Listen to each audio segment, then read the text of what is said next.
날마다 하나님과 함께 하시는 여러분들에게 우리 주님의 은혜와 평강이 가득하시기를 간절히 축복합니다. 오늘 함께 보실 하나님의 말씀은요. 느헤미야 2장 1절부터 10절 말씀입니다. 구약 성경 느헤미야 2장 1절부터 10절 말씀. 아닥사스다 왕 제20년 니산월에 왕 앞에 포도주가 있기로 내가 그 포도주를 왕에게 드렸는데 이전에는 내가 왕 앞에서 수심이 없었더니 왕이 내게 이르시되 내가 병이 없거늘 어찌하여 얼굴에 수심이 있느냐 이는 필연 내 마음에 근심이 있음이로다 하더라. 그때에 내가 크게 두려워하여 왕께 대답하되 왕은 만세수를 하옵소서.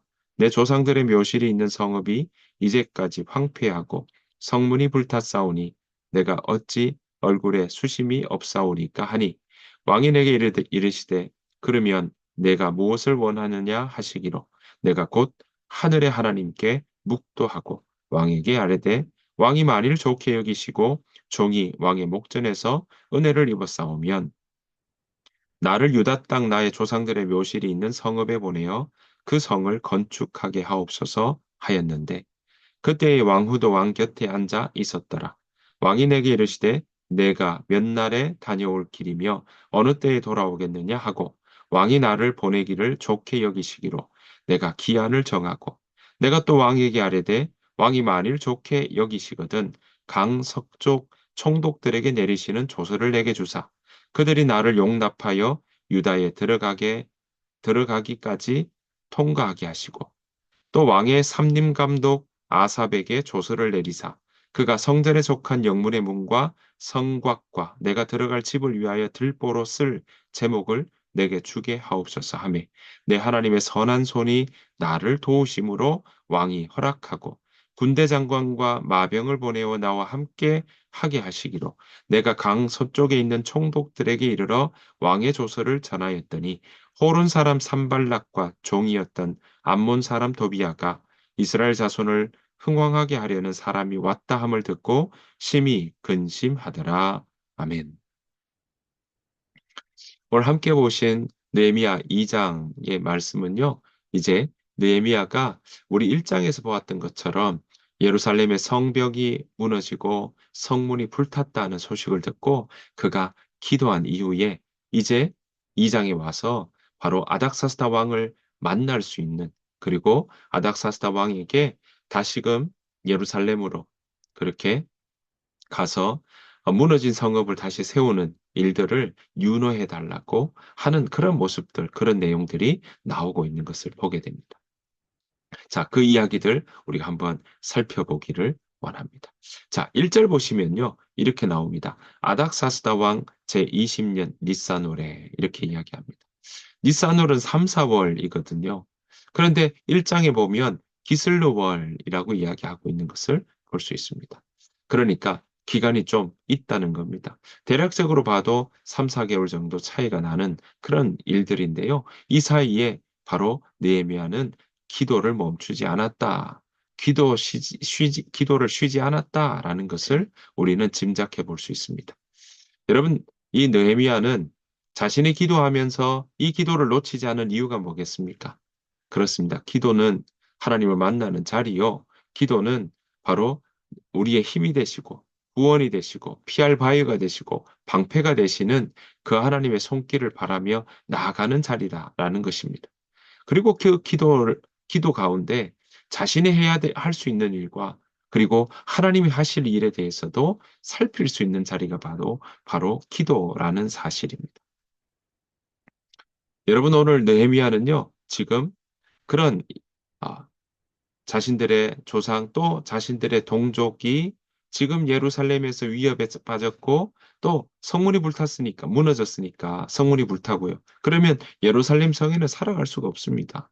왜냐하면 성벽으로 안전을 보장받지 못하고 또 성문이 없는 상황이라면 그것은 성의 기능을 온전히 상실했기 때문에 그렇습니다. 어쩌면 위협이고 어쩌면 내가 풀지 못하는 문제 앞에 놓인 그런 상황입니다. 여러분 이럴 때 어떻습니까? 여러분들은 어떻게 대하고 있습니까? 어떤 사람들은요, 이걸 애써 외면하기도 하고요. 어떤 사람들은 그 문제를 뛰어넘기도 하고요. 어떤 사람들은 도망가기도 하고 어떤 사람들은 누가 좀 도와주지 않나 그런 마음으로 또 몸을 움츠리고 그렇게 다른 사람의 도움을 구하는 경우들도 있을 것입니다. 어떤 사람은 위기에 맞게 위기에 그대로 대응하며 그렇게 나아가는 사람들도 있을 것입니다. 오늘 느헤미야는 지금 1장에서 보았던 그런 예루살렘 성벽이 무너지고 성문이 불탔다는 얘기를 듣고 좌절하거나 낙담하는 것으로 끝내지 않았습니다. 그 마음에 슬픔은 있었지만 슬퍼하는 것에서 하나님 앞에 도움을 구하고 또한 기도하며 그 기도를 멈추지 않고 있다는 사실을 우리는 기억해야 할 것입니다. 자, 그렇게 나아가는 때에 그 순간 왕에게 나아갈 수 있는 그러한 때를 얻게 된 것입니다. 2절의 말씀입니다. 자, 왕이 내게 이르시되 내가 병이 없거늘 어찌하여 얼굴에 수심이 있느냐. 왕이 바로 이 느헤미야의 얼굴을 보고 안색을 보고 그렇게 달라져 있고 지금 뭔가 걱정이 있다는 사실을 알고 있었던 것입니다. 그래서 어찌하여 수심이 있느냐? 어찌하여 그 마음에 무거운 짐이 있느냐라고 묻고 있는 것입니다. 자, 그 일들 때문에 느헤미야는요, 크게 두려워했다라고 이야기하고 있습니다. 그러니까 아픈 것 같지는 않은데 무슨 걱정이 있느냐라고 묻는 그러한 왕의 말에 이 마음을 들킨 것처럼 느헤미야는 그렇게 두려워하고 당황하는 모습들을 우리가 볼 수 있습니다. 자, 하지만 그렇게 크게 두려워하지만 본인이 이때를 놓치지 않았습니다. 그래서 3절 말씀에 느헤미야는 이렇게 이야기합니다. 왕께 대답하되 왕은 만세수를 하옵소서. 내 조상들의 묘실이 있는 성읍이 이제까지 황폐하고 성문이 불탔사오니 내가 어찌 얼굴에 수심이 없사오리까 하니라고 이야기합니다. 지금 보시는 것처럼 조목조목 느헤미야는요. 지금 왜 안색이 좋지 않은지를 하나하나 설명하고 있는 것을 볼 수 있습니다. 그러니까 지금 이때를 놓치지 않는 거죠. 이 기회를 생각이 없습니다. 또는 생각을 미처 다 못했습니다. 다음에 뵙겠습니다. 라고 하지 않더라는 겁니다. 자신의 일상에서 지금 기슬월부터 니산월까지 그렇게 느헤미야는 기도하며 그리고 이 성벽이 무너지고 성문이 불탄 예루살렘을 어떻게 그렇게 회복시킬 것인가를 고민하며 살펴보았다는 사실을 우리는 이 본문을 통해 알 수 있는 것입니다.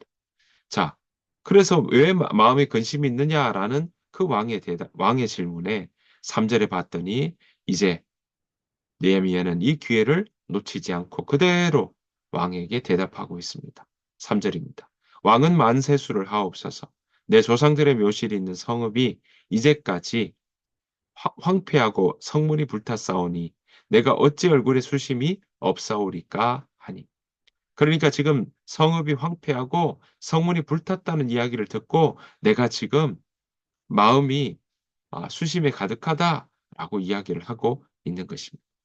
자, 이렇게 오가면서 자신의 마음, 왕을 어떻게 하면 불편하게 하거나 하면 그 생명을 부지하기가 쉽지 않았을 때가 바로 더 고대로 가면 갈수록 그럴 터인데 오늘 보는 것처럼 이러한 위기 가운데 느헤미야는요, 이 기회를 놓치지 않고 온전히 잡아서 지금 우리 조상들의 성읍이 불타고 성읍이 무너지고 그리고 그 속에서 성문이 불타는 일들 통해 그 예루살렘 성이 하나도 제 기능을 하지 못하는 그 모습을 그대로 소상히 알리고 있는 것을 보게 됩니다. 자, 그때 아닥사스다 왕은 어땠습니까? 그냥 두지 않았습니다. 4절 5절을 보았더니요.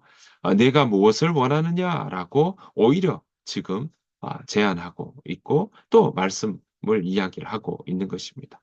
자, 그럴 때 느헤미야는 뭐 하고 있습니까? 5절 보았더니요. 나를 좋게 본다면 나를 그렇게 좋게 여기신다면 저를 보내어서 그 우리 조상들의 묘실에 있는 성읍에 가서 그 성을 건축할 수 있도록 도와달라라고 이야기를 하고 있는 것입니다.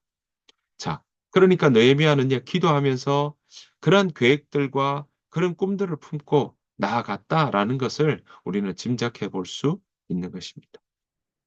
자, 느헤미야는 이 기회를 또한 놓치지 않았습니다. 그가 갔다 오겠다라는 말을 하면서 이때 왕후도 같이 앉아 있었는데요. 이 두 사람이 이야기합니다. 그 가는 거를 좋게 여겼다라고 이야기하고 있는 것입니다. 그리고 이것으로만이 아닙니다. 그게 언제 돌아올 수 있겠느냐라고 묻는 그 일에 느헤미야는 주저없이 어, 기꺼이 허락하시는 그 대답에 오늘 기한이 어느 정도 되는지 소상히 이야기하고 있습니다. 여러분 이것뿐만이 아닙니다. 오늘 7절, 8절 보았더니 아닥사스다 왕의 조서를 받기를 요청합니다. 이유는 그 지역마다 통과할 때 왕의 조서가 있어야 그 고향 땅 예루살렘까지 가는데 큰 문제가 없기 때문에 그랬습니다. 여러분 이것뿐만이 아닙니다. 오늘 보시는 것처럼 8절에 봤더니 삼림 감독 그러니까 나무를 베어서 그것을 건축 자재로 쓸 수 있도록 허락하는 조서를 또한 달라라고 요구하고 있는 것입니다. 자, 이 일들을 느헤미야가 하나하나 준비해 나가고 있는 것을 보게 됩니다. 여러분, 느헤미야 모습 어떻습니까? 여러분들 가운데 도전이 되지 않으십니까? 기억하십시오. 기도하는 사람은요, 자신이 어디까지 할 수 있는지를 어, 세밀하게 살필 수 있는 사람이고요. 또한 그 영역 밖의 일이라고 한다면 하나님의 은혜와 하나님의 도우심을 구하는 사람이라고 말씀드릴 수가 있겠습니다. 여러분, 느헤미야는 이 일에서 정말 이 성문이 불타고 또 성벽이 무너지는 예루살렘을 보면서 기도로 준비하고 있지만 이 속에서 본인이 할 수 있는 일이 무엇인지 명확하게 살피고 있다는 사실입니다. 여러분, 기도하는 사람은 자신이 어디까지 할 수 있는지 그렇게 잘 밝히 알아가는 사람인 줄 믿습니다. 기도하는 사람은 자신이 해야 할 몫이 무엇이며 또 감당해야 할 뜻이 무엇이며 하나님께서 하실 일이 무엇인지를 아, 그 하나님의 일하심을 통해 하나하나 알아가고 있는 모습이 바로 그러한 하나님의 백성된 자요 기도하는 사람이라고 이야기할 수 있을 것입니다. 사랑하는 성도 여러분, 우리가 이 땅에 살아가는 동안에 하나님의 하셨던 일과 하실 일과 그리고 하나님의 하실 일과 또 다른 사람들이 해야 될 일과 나 자신이 할 수 있는 일들을 잘 지으며 나간다는 것은 오히려 그 일들을 통해서 더 연합할 수 있고 또 하나님을 향해서 우리의 마음을 온 마음을 들여 기도할 수 있습니다. 또한 그 일들을 잘 분별하고 나아갈 그때 우리 함께하는 공동체 모든 사람들도 건강하게 살아갈 수 있는 사실이라는 것을 우리는 기억해야 할 것입니다. 그렇게 구분할 줄 아는 또 연합하지만 또 그 역할 또한 잘 나눌 수 있는 그러한 모습들이 바로 우리에게 필요하다라는 것을 기억해야 할 것입니다. 이 일들을 위해서는 우리가 기도하는 겁니다. 오늘 느헤미야처럼 기도하며 나아가는 것입니다. 그 기도를 통하여서 우리 모두가 힘을 얻고 또 주님께서 어떻게 인도하시는지 온전히 경험하며 살아가는 그러한 귀한 저와 여러분들의 삶 되시기를 간절히 축복합니다. 오늘 하루가 그렇게 살아내기를 원합니다. 오늘 하루가 하나님께서 원하시는 또 하나님께서 기뻐하시는 그 일들을 따라 우리가 기도하며 나아가는 오늘 하루의 삶이 되기를 간절히 축복합니다. 주님께서 가르친 기도로 마치겠습니다. 하늘에 계신 우리 아버지여, 이름이 거룩히 여김을 받으시오며, 나라가 임하옵시오며, 뜻이 하늘에서 이루어진 것 같이 땅에서도 이루어지이다. 오늘 우리에게 일용할 양식을 주시옵고, 우리가 우리에게 죄 지은 자를 사해 준 것 같이 우리 죄를 사해 주시옵고, 우리를 시험에 들게 하지 마시옵고, 가만하게 해서 구하시옵소서. 나라와 권세와 영광이 아버지께 영원히 싸움나이다. 아멘. 오늘 함께 오신 말씀, 주신 말씀 생각하시면서 하나님 오늘 우리도 우리의 삶 가운데 기도 놓치지 않도록 우리가 작정하고 나아갑니다. 말씀과 기도로 거룩하게 되도록 인도해 주시고 하나님 기도하는 가운데 힘을 얻고 기도하는 가운데 분별하게 되고 기도하는 가운데 우리의 삶 속에 하나님의 일하심을 온전히 경험하며 나아가는 우리 모두가 되게 해달라고 우리 시간 함께 오늘 하루를 두고 우리의 일터를 놓고 또 우리 하임 공동체를 위해서도 함께 기도하며 나아가기를 원합니다. 다 같이 오늘 하루를 놓고 함께 기도하며 나아가도록 하십시다. 다 같이 기도하겠습니다.